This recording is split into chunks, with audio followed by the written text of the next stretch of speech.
Dimanche des médias, pourquoi canke kubera iki dimanche des médias?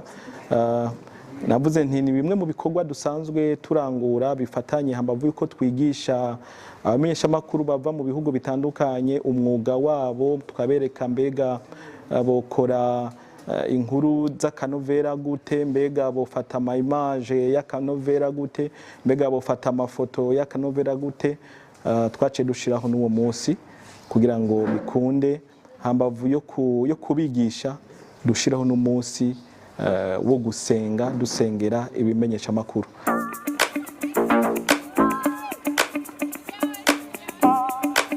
Nitwa Etienne Ntihemuka, serukiye hano ishirahamwe bita New Media Forum. Iryo shirahamwe rihurikiyemwo abamenyeshamakuru bava mu bihugu, uno munsi tugeze ku bihugu 37, na cane cane ibihugu bivuga ururimi rw'igifaransa.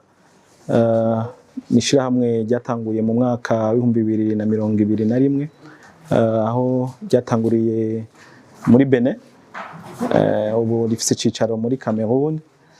Rero ni iryo shirahamwe bimwe mu bikorwa dukora canke mwihangiro twihaye, harimwo ino hangiro y'uno munsi mwabonye wama uba mu kwezi kwa kabiri, itarike ya 22 akenshi, kandi bikabera rimwe muri ivyo bihugu bigera kuri 37 bisanzwe birimwo iryo shirahamwe rihurikiyemwo abamenyeshamakuru Rukristo. Rero bimwe mu vyo dukora nkuko nabibabwiye harimwo uno munsi twise Dimanche des médias. Dimanche des médias, pourquoi canke kubera iki Dimanche des médias?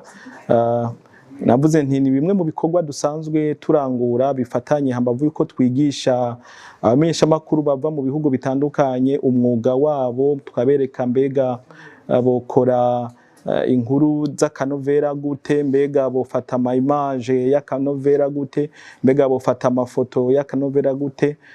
Twaciye dushiraho n'uwo munsi kugira ngo bikunde, hambavu yo kubigisha dushiraho n'umunsi wo gusenga, dusengera ibimenyeshamakuru. Kubera iki twawise ko ari no gusengera ibimenyeshamakuru?